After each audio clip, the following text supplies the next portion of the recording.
Hey guys, in this video we'll be going over the pallet blind that we built over a year ago to see if it's still standing, how is it still doing, and also a little bit about the food plot that we have in action over it as well.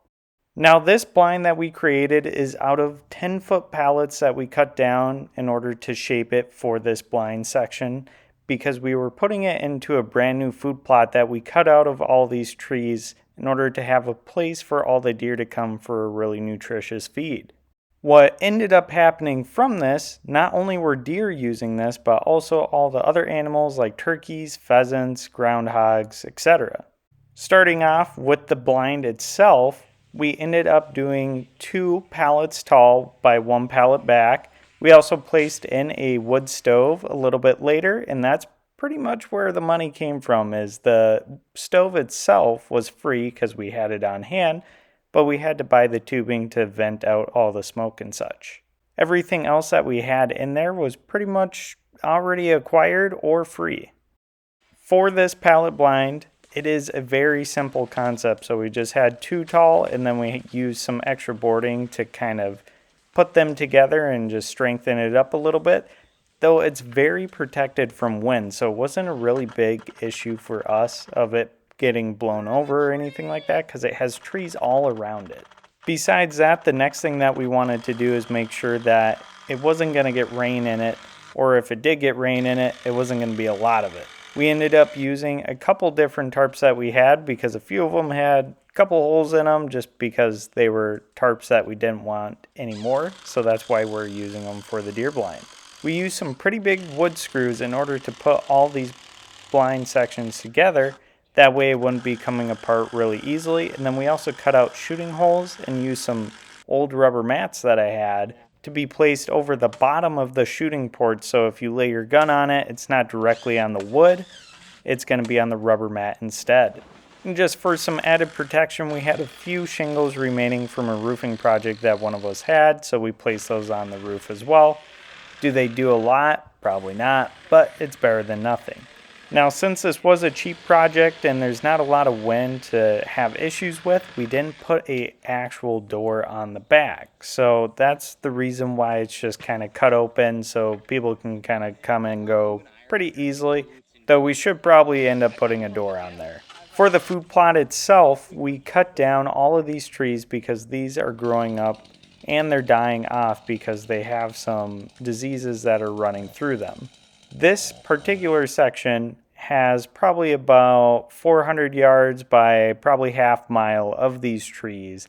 So there really isn't anything in there for any of the animals to eat. So by putting this food plot in there with all the egg fields that are around of corn and beans, this is a great way for them to find nutrition instead of just getting filler food from all the different egg fields that are around.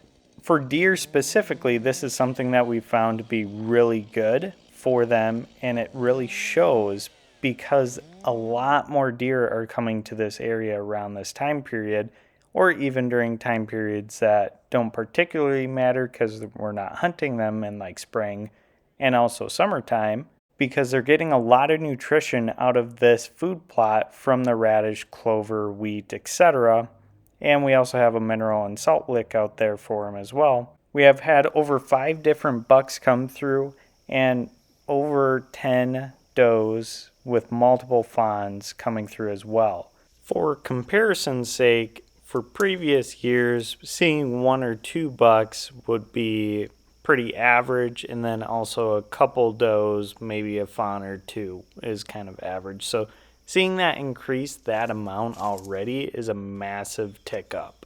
So not only is this food plot helping all of these deer, and yes, we're going to be using it for hunting, but we're going to be helping a lot more deer than the one that we're going to harvest out of this section. That proves that this land management everyone can do, even on this small section of land that's maybe 1/8 of an acre or a 1/6 of an acre. And it can be that beneficial for the local deer population. What we ended up doing with all of these trees that we had to cut down is we put them all behind the deer blind that we created. That way it added a little bit extra of a windbreak behind the deer plot itself. That way, if there is any wind that would be blowing behind us that would blow our scent into the food plot, it will be blocked by all these trees that we have mounded up behind us. But that also had a secondary effect that we didn't really realize at that time, which is a lot of animals are using that as cover to hide in, like pheasants, groundhogs, and other animals. This in particular I found really cool because that's not something that we intended, but it does make sense because they do want to stay close to the food and places where they can eat and have a lot of water, but they're only going to do that if they feel safe and secure, which in this area, primarily our competition for predators is coyotes and maybe a fox or two that we've seen on a camera, but that's been very slight. But there is no way that these types of predators can get into this food plot section, which is really cool because we put a lot of larger logs on the bottom and then covered them by branches and the top parts of the trees. That wasn't on purpose, that's just kind of how it ended up, but that kept a really good living layer for them. Then also during winter time, when there's going to be a lot of snow and stuff, it's going to get caught on that top layer, and it's going to keep it nice and secure for them throughout winter time as well, so they can still run out there and eat the radish and turnips.